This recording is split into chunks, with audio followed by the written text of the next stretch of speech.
এখানে আসতে পেরে আলহামদুলিল্লাহ আমার ভালো লাগছে, খুশি আছি আর কি। এগুলো আমি সংক্ষিপ্ত বক্তব্য শেষ করেছি। আসসালামু আলাইকুম ওয়া রাহমাতুল্লাহি ওয়া বারাকাতুহু। ভাইরা শিখালো যে আমরা টেবিলে বাড়ি দিব, তো যেহেতু আমাদের টেবিল নাই আজকে, তাহলে আমরা কোনো সম্পর্ক নাই। আবার বলতে হবে এটা, আবার রিপিট করতেছি, শিবিরের সাথে শুধু জামাত ইসলামী না, কোন মেইন স্ট্রিম রাজনৈতিক দলের সাথে উদ্দেশ্য হচ্ছে আমাদের প্রতি বৈষম্য করা হচ্ছে, জুলুম করা হচ্ছে। আমরা সেটার সাল্লাল্লাহু আলাইহি সাল্লামের প্রতি এবং শহীদদের শাহাদাতের মর্যাদা কামনা করছি। গরম লাগছে আপনাদের কাছে, রাইট? আচ্ছা, তো এই নবীকরণ প্রোগ্রামে উপস্থিত হওয়ার, সম্পৃক্ত হওয়ার সুযোগ দিয়েছেন, আল্লাহর কাছে শুকরিয়া। আল্লাহর দ্বীনকে এই জমিনে বাস্তবায়নের জন্য তাদের জীবনকে আল্লাহ ছাত্র শিবিরের সেই লক্ষ্য এবং উদ্দেশ্য 2024 সালে এসে আমরা এটা বলতে পারি যে বাংলাদেশের আপামর ছাত্র জনতা মানুষের কাছে সেই লক্ষ্য এবং উদ্দেশ্য আজকে প্রাসঙ্গিক হয়েছে। আলহামদুলিল্লাহ, ছাত্র শিবির কিছু মানুষ তৈরি করতে।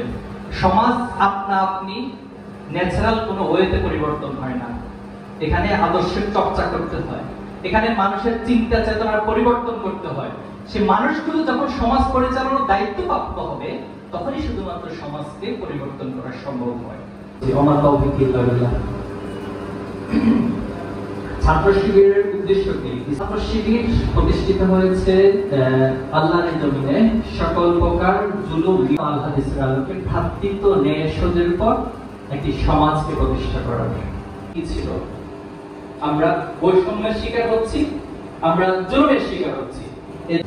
তারা আমাদের উত্তর দিয়েছে, যখন আমরা দেখছি যে আমাদের উপর জুলুম করা হচ্ছে, আমাদের ছাত্র তারা সৎ হবে, তারা দক্ষ হবে, তারা দেশপ্রেমিক হবে। এজন্য ছাত্র শিবির শুরু থেকে মানুষ তৈরির কার্যক্রমটিকে মূলত পরিচালনা করছে। একজন ছাত্র তিনি অবশ্যই ক্ষমতার মধ্য দিয়ে সবকিছু পরিবর্তন হয়, তবে ছাত্র শিবির ডিরেক্টলি ক্ষমতাবান সুযোগ নেই। তাহলে বাকিটা কি হবে? একটা রাষ্ট্র তো শুধুমাত্র এমপিরা চালায় না, সেখানে রাষ্ট্রের শিক্ষাবিদ থাকে, রাষ্ট্রের পররাষ্ট্র নীতি থেকে ডিপ্লোমেট থাকে। এভাবে করে একটি রাষ্ট্রের প্রশাসন সহ যত কার্যক্রমকে ডিজাইন করেছে। এবং এই মানুষগুলো ভবিষ্যতে তারা যখন ছাত্র জীবন শেষ করবে করেছেন একই ভাই, ছাত্র শিবির কি সবসময় বাংলাদেশ জামাত ইসলামের সংগঠনকে অন্ধভাবে অনুসরণ করবে? ইসলাম কবুল করছে, আপাতত এটা কাউকে বলার দরকার না, এটা তুমি তোমার কাছে গোপন রাখবা।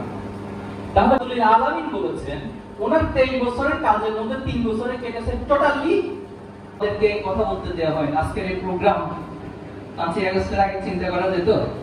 আপনারা আল্লাহ ভাই মাপ চাই, ভাই যা বলবেন দুনিয়া সব শুনবো, কিন্তু এই কাজটা করেন না, আমাদেরকে নিয়ে